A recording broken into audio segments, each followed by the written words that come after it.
I bought a house a few months ago and moved in last month. The previous owner was a friendly old man that could no longer live alone, so he decided to sell and move in with his daughter. Just to be clear now, apparently he had been allowing use of his driveway to his disabled neighbor lady, largely because street parking is extremely limited, and what little street parking there is pretty much instantly occupied. What I am saying is, unless you have a driveway, you end up having to park a good 5-minute walk away, and that's the best case scenario. I put disabled in quotation marks because the lady in question is just really overweight, and I am not sure if that counts as disabled. Obviously I was unaware of this, so I was surprised to see a large SUV parked in my driveway when I moved in. I ended up having to knock on several doors asking whose car it was because the movers could not stand still on the busy road too long. I figured out it was the neighbor's car, so after a good 10 minutes of knocking, an extremely angry enormous lady opened the door. I told her to move the car, and she immediately started arguing that the neighbor said it was fine. I told her he moved out. I moved in, and no, it is not fine, and to move it because the movers need to unload my stuff. She begrudgingly did. I ended up seeing her walking back half an hour later, completely wet with sweat. Now a few days later I went back to work, and lo and behold, the SUV is parked in my driveway again. I go over there again, spend 20 minutes knocking on the door before this lady opens the door, again, visibly angry. I tell her to move her car. My driveway is not public parking.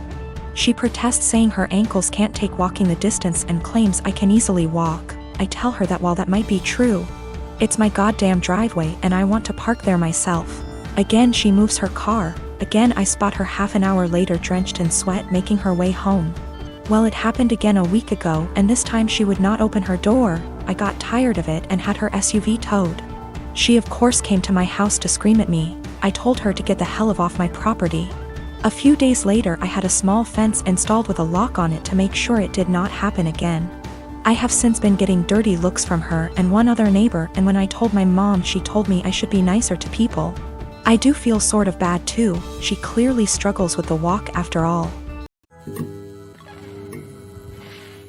6 years ago my son Matthew had a daughter with his now ex-wife Josie. I have always thought of Josie as my own daughter, so when they divorced 7 years ago due to my son cheating, I was conflicted and disappointed. Josie wasn't particularly close with any of her family, so my husband and I naturally took them in. Josie was an angel. She had insisted that we didn't have to lift a finger more than before we had taken them in, and though she was hurt, she kept civil around Matthew. My husband and I held a huge hand in raising their daughter Ruth, because Matthew remarried less than a year later and now has a 4-year-old son after disowning Ruth. 2 years ago my husband was diagnosed with lung cancer. It was hard on everyone, especially Ruth.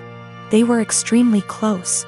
She told him about her girlfriends and boyfriends before anyone else, and has always wanted him to be the one to walk her down the aisle at her wedding.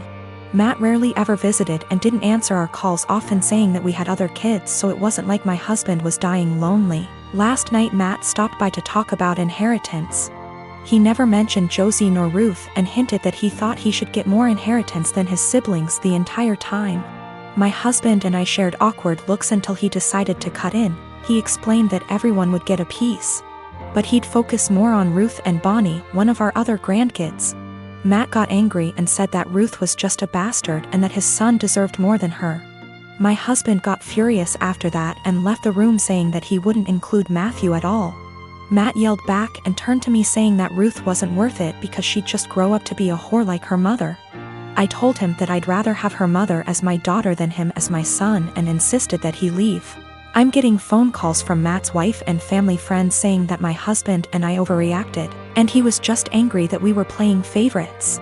To clear some things up, Josie did not cheat on Matthew. Josie and Matthew met later in college, and Josie was known as a party girl. Before that, Ruth isn't the product of an affair, but we are planning on getting a DNA test because what Matthew said has gotten under Ruth's skin. She was at the house when this occurred and overheard it. When it came to taking in Josie and Ruth, we didn't hesitate because Josie is not from here. She and Matt lived in another country until he moved them here a few months before he got caught cheating, and they had nowhere else to go as Josie was a stay-at-home mom. I had no intentions of choosing Josie over Matt then and now, and I never discouraged Matt from visiting. I tried to make it very clear that we weren't picking and choosing when we took Josie in. We just wanted her and our granddaughter to be safe and have a good home. My sister is 30, I am 22. 10 years ago, my sister had a miscarriage. Obviously, it was devastating for her and the whole family, and it took her a couple of years to fully heal from it. We're still not 100% sure why it happened, but it was a one-off, and she's since had 3 very healthy, beautiful children, including a set of twins. So here's the thing. My sister and I don't really get on. She resented me as a kid because she had to share Mom's attention and because she thought Mom left her dad to be with mine. Never really grew out of that resentment, and she was pretty much my biggest bully throughout childhood and my teenage years. One thing she absolutely cannot stand is when Mom and I do things without her, or when Mom pays more attention to me than to her. When this happens, she calls Mom and says she's feeling really upset about the miscarriage, and without fail Mom goes running. This includes a trip to Paris I took Mom on for her birthday earlier this year, which she cut short because sister said she needed her. Also includes when I had a manic episode so bad I was hospitalized, and sister managed to need Mom every time she was planning to visit me, and so she never did. Note: these times when Mom is spending more time with me than her are the only times sister brings up what happened, and certainly the only times she still gets so upset about it. So recently I was sick. Like, don't leave the bathroom for days, can only keep water down sick. Didn't manage to get the doctor, but I think it was norovirus. It lasted about a week. Mom was popping in daily on her way home from work to check on me and stuff. On the last day of being seriously unwell, when I felt I could eat again, Mom offered to make me some soup while she was there, which I accepted. She was halfway through making it when sister called her saying she was upset about the miscarriage, and she told me I'd have to finish it myself because she had to go. I didn't say anything to Mom and I finished making the soup. But I sent my sister a text saying she really needs to stop bringing it up for attention because she can't bear me getting some instead. I guess she told Mom and her dad because I'm hearing from all sides what a horrible, insensitive, selfish bastard I am, and how dare I say that to her. I understand she may still be traumatized. I just think it's really weird how that trauma solely manifests whenever I'm getting attention and she isn't. I am a gemologist. I spend my days in the lab testing and identifying stones. From the nature of my work, I also have a large and valuable collection of jewelry, but also gem specimens that I keep in a safe I specifically bought and had installed to keep them safe.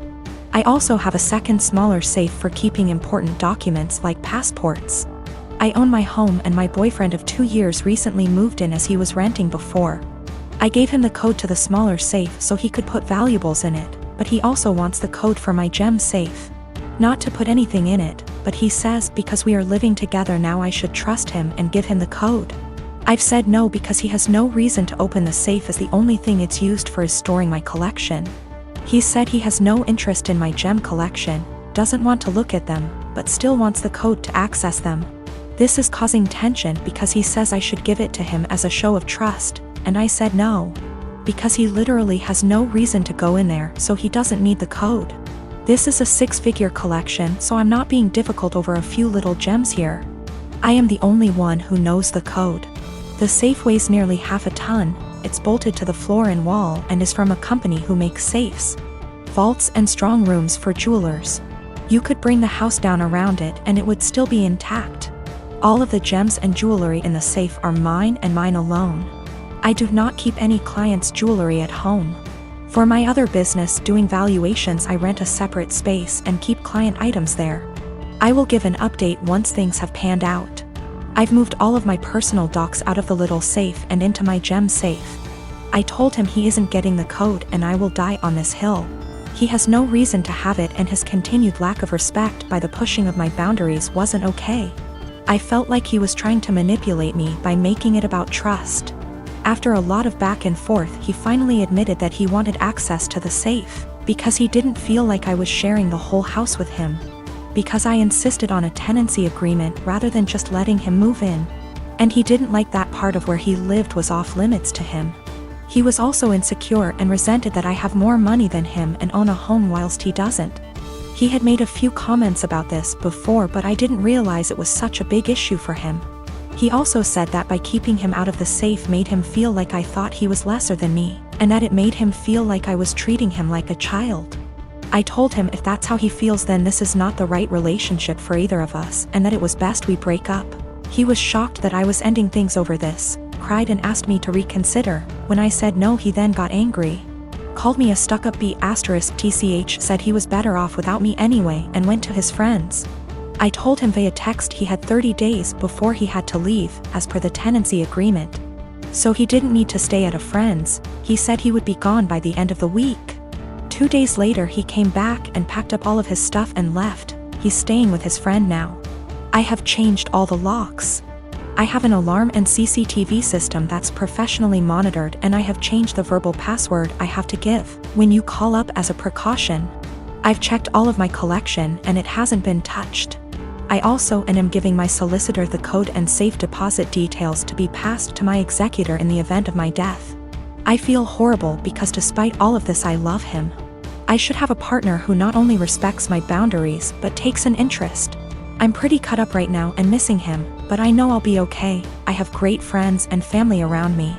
Also, diamonds are a girl's best friend and I have a few knocking around to help cheer me up.